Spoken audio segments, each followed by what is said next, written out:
Welcome back to my channel where I talk about mental health because my mind matters and I talk about it. So, I have some news. I lost my job. That job was the best job I ever had, other than production and my own work.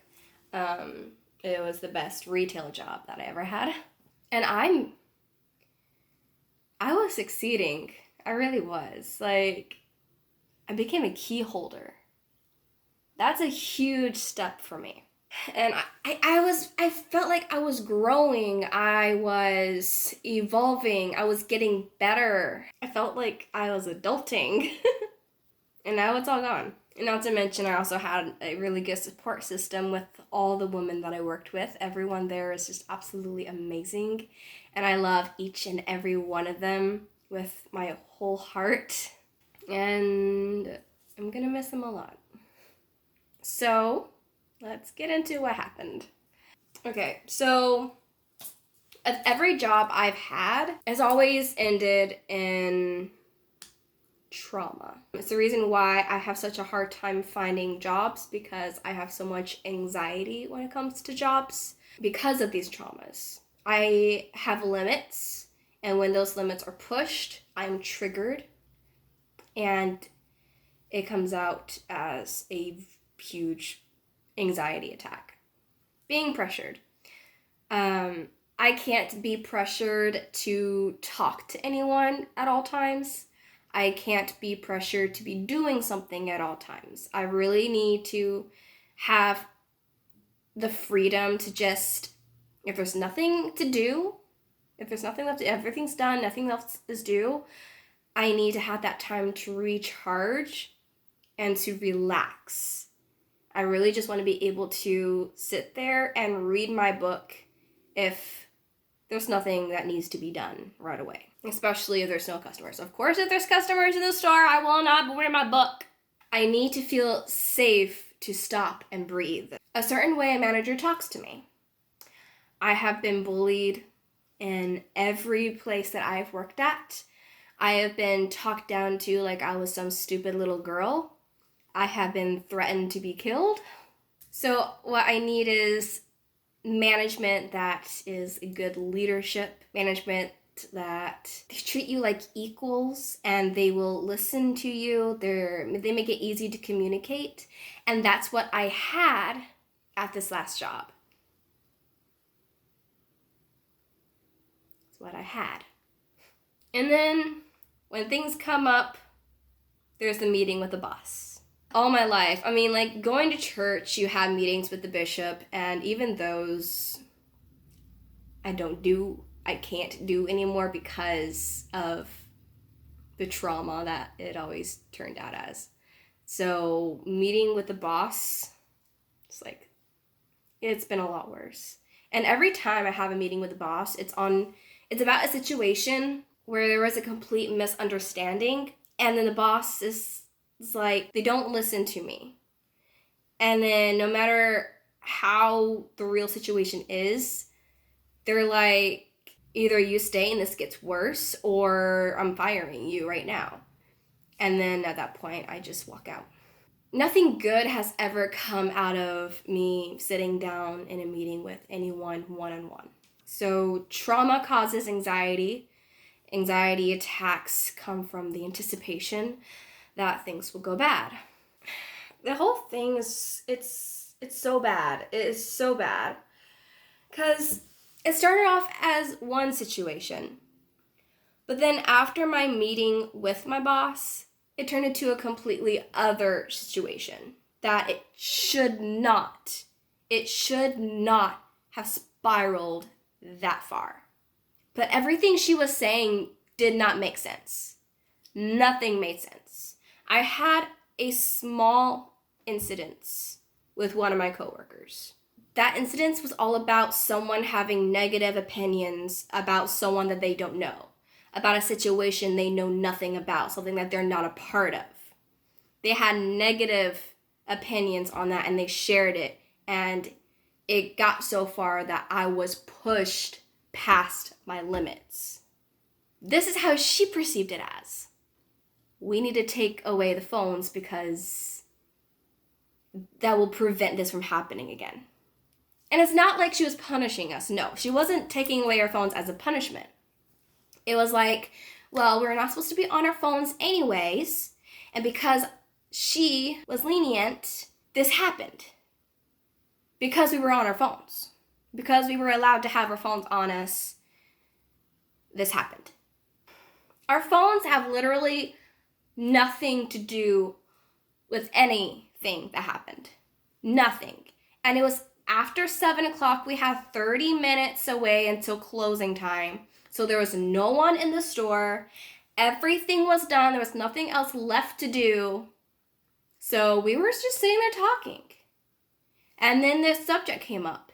And then I was pushed. And then I apologized, by the way. I apologized. I stepped back and I apologized. But she took it too far.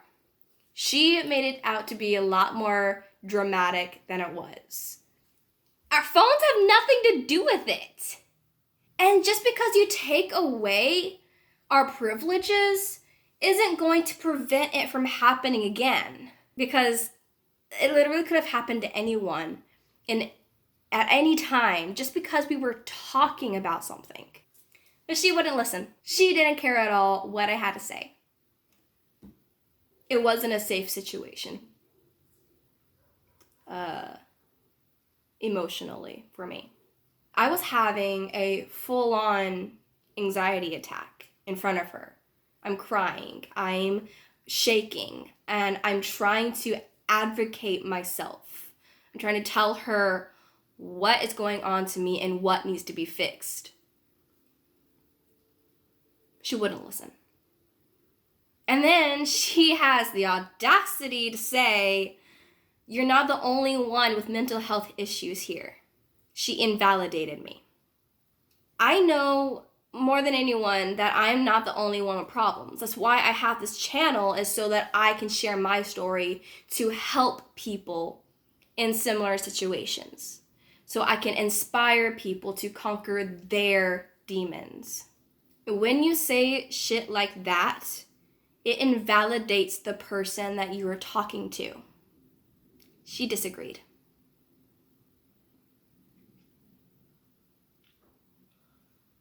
What we need to do is we need to aim to make the workplace a safe place for everyone, no matter what their mental health bar is at, no matter what their limits are, what their triggers are. Every workplace needs to be a safe place for everyone, because we don't work to please anyone. We work to sustain ourselves. And so if every place is against giving us a safe place, none of us will be able to work. As long as the work gets done, that's all that should matter. Because I did my work. I did my job. I talked to customers. I straightened. I cleaned. I did everything that I was supposed to. But when I do those things, I would like to have my privilege of just recharging myself. I need the time to breathe so that I don't get pushed past my limits, so that I am not drained of energy. But she thought I was asking for special treatment. I'm not asking for special treatment. I'm asking for equal treatment for everyone. Every single person needs to be offered a safe place for their limits, so that they can pay their bills, so that they can buy food, so that they can buy a car, so that they can provide for their children, so that they can go to school. We don't work to please you. We work to sustain ourselves, our families, our lives. Now I am anxious just applying for jobs because I know that it's going to end badly. And because I know what my limits are, I know what places I can't apply to. So, moving forward, I'm taking this time to focus on my career. I am a mental health advocate. I am also a photographer, and I strive to be able to sustain myself through these creative outlets. So, I've already announced what my website is, so I'll go ahead and announce it again. I have a freaking website for my photography. Link is in the description. Once again, I have not been able to afford a domain. Obviously, I will not be able to anytime soon. So it is kind of long and looks stupid. But go check it out. Just go check it out. Jasmine's Photography. Go check it out. And on there, you can also, everything's linked. Everything is linked on the website. I have a Facebook page that you can go follow. Of course, I have my art Instagram, but I don't really do much with that. I kind of don't like it. I also have some pictures up on picfair.com and fineartamerica.com, so you can go on there and purchase some stuff. You may also contact me directly to request prints. A 5x7 print is $7 and a 8x10 print is $10. So you can DM me through my email or on Facebook. I don't really, since I can't afford a domain, I can't really make it into an actual store. They won't let me. So, oh, and if you live near me, I mean, I would love to be able to afford to travel more. I would love to travel and do photo shoots for everyone. It's not in my budget right now. So if you are near me, if you're anywhere in South Carolina or close to South Carolina, you're welcome to buy a session from me. A session itself is $50. If you want a session and a framed print, it is $100. Especially if you have dogs or horses, hire me, please. So, there's that little life update / rant. So big news, my boyfriend has a lawyer. We feel really confident that he's gonna be home soon. Keep praying for him, please, whatever. Just keep praying for Braulio, because miracles are happening, it's working. Subscribe so you can follow along on my journey. I also talk about mental health. I rant. I do whatever I want to do. I'm going to Florida, by the way. Next month, I'm going to Florida, and I'm going to be vlogging, so be sure to subscribe so you can check that out. Stay real and have a super sparkly day.